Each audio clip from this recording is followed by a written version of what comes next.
two halves. How you see? I think you're pretty much spot on. I think if you ask Dick himself, he will say that there is a game of two halves. For whatever reason, we wasn't at the races first half, and we had to get hold of it and get gripped of it as quickly as possible.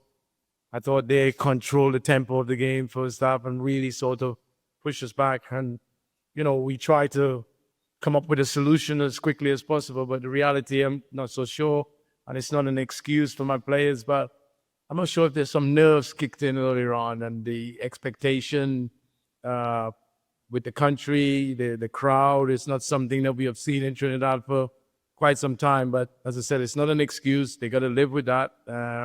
And certainly second half shows that once they get, a foot into the game, shows that we have quality going forward, and we've been unfortunate not to get maximum point. Yeah, next question. We made three substitutions in the second half. Appeared as though it just replaced the guy rather than change the structure. And you can explain the thinking behind the substitution. Yeah, there was no need to change structure. If you look at that period of the game, we were on top of Curaçao. And so like for like was an easy solution. We got the thing that we didn't have in the past, where the quality coming off the bench, not as consistent. So we had a good period in the second half. We wanted to keep that intensity. And we felt like, with the players that we brought on, we might have got that little bit of an extra. But there was no need to change a formation when you're on top of a team.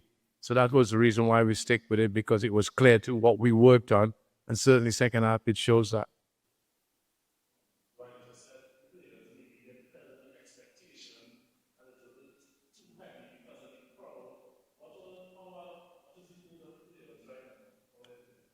I think they're a little bit disappointed. As I said, listen, we're not going to kid ourselves. Everybody expected us to probably get 3 points. And when you're playing in a competition like this, you want to take home advantage as much as possible.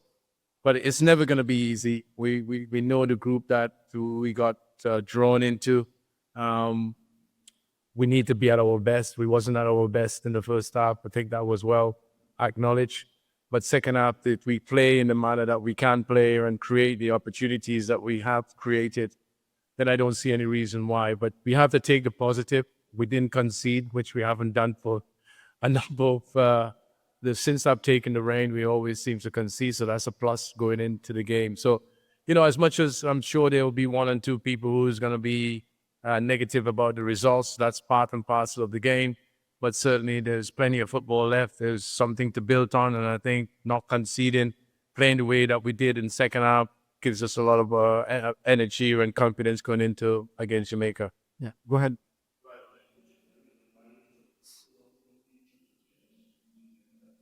I think when you look at it, you try to evaluate. You talk to your coaches, the guys that you trust behind you.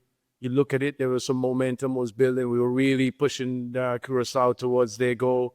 Goalkeeper made a couple of good saves as well as cleared off the line. So you don't really want to disrupt that too much. And so, yeah, I know probably you can call for a substitution, but I thought that you could see the energy, you could see the game has shift as well. And sometimes you're reluctant to change that because you thought in those moments that we might have just nicked a goal. Unfortunately, we didn't. So, but we know we needed to freshen things up, because that's what we tend to do most of the time. But those are the reasons why we haven't really rushed to make those substitutions until that time.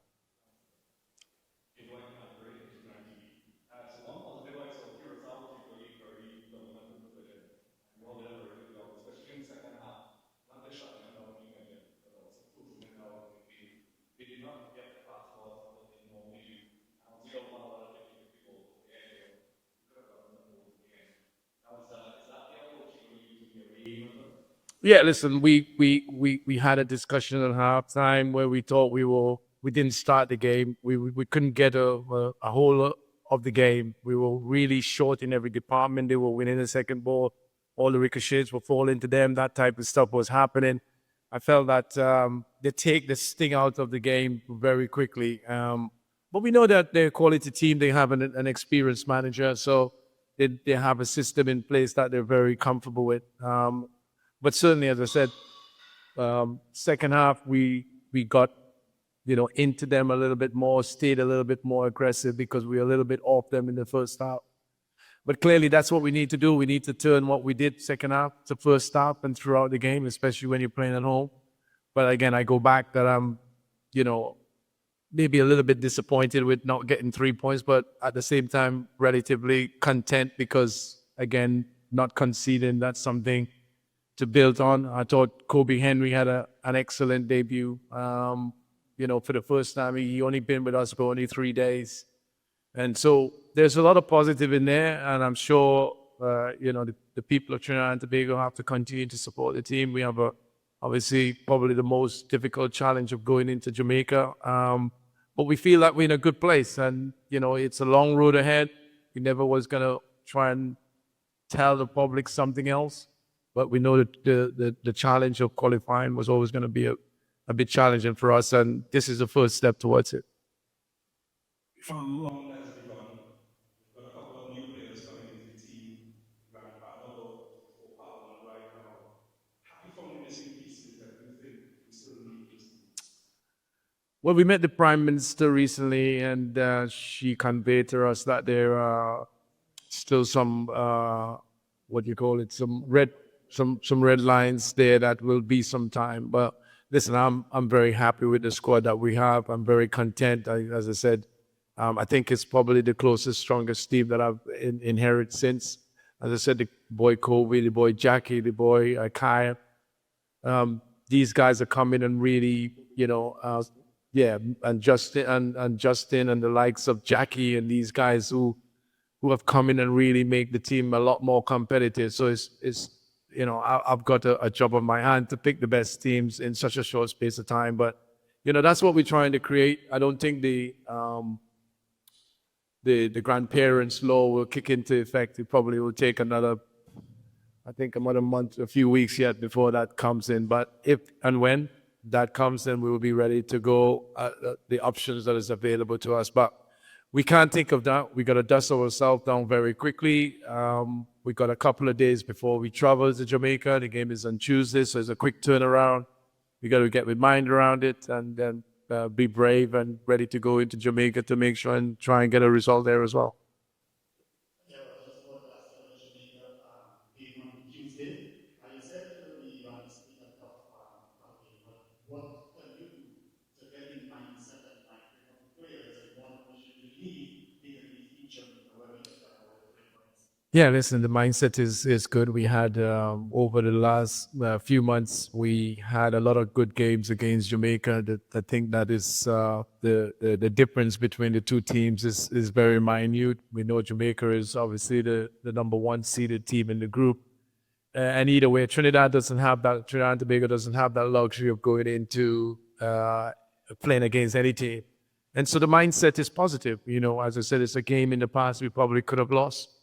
I've got to make sure that the players stay positive, and that's part of my job to do that. The backroom staff will all do that. We'll be on hand to make sure that they dust themselves down, put that result behind them.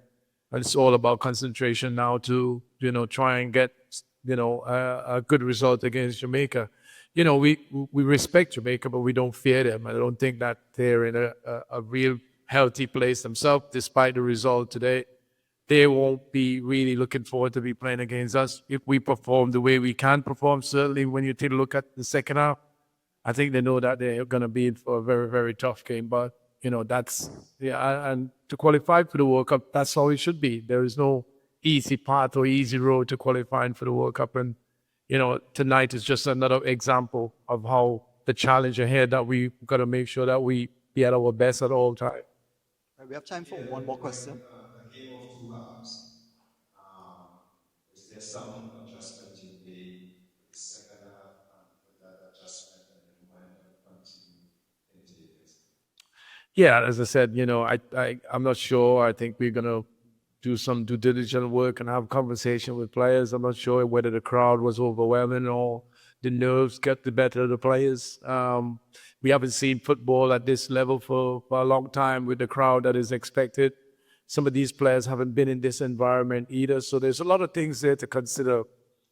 But once the second half and we had a conversation about it and being a little bit more on the front foot, a little bit more aggressive, which is something that we talked about, we're genuinely a slow starter for whatever reason. I continue to say that we are more a reactive team rather than a proactive team. And for some reason, I'm working hard behind the scene to get us to be more proactive rather than reactive. So it shows, as I'm sure the people and the people of Trinidad and Tobago and everybody around the world who's watched the game think, obviously, Curaçao was clearly the better team first half, but second half we were definitely dominant and probably a little bit unfortunate not to really get 3 points in the end. But, you know, at the end of the day, we didn't concede. We got a point from it, and we got to move on very quickly.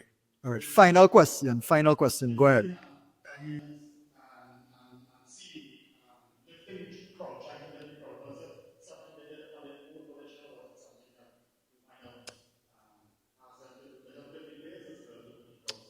Well, we talked about it because we talked about it before the game and during the game, where it was going to be a sold out. The crowd, the people are here to support this team. They're not here for any reason.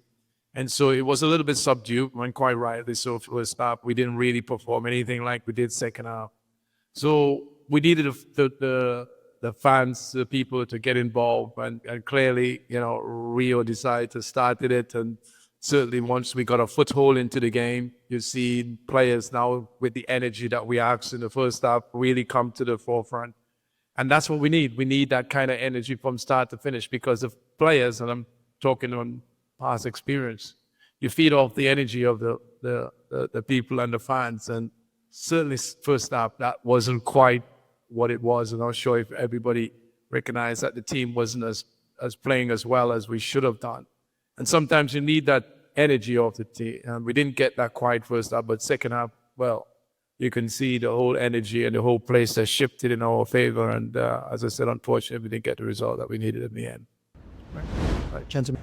Hey everyone, thanks for watching Extra Time TV. Don't forget to like and subscribe.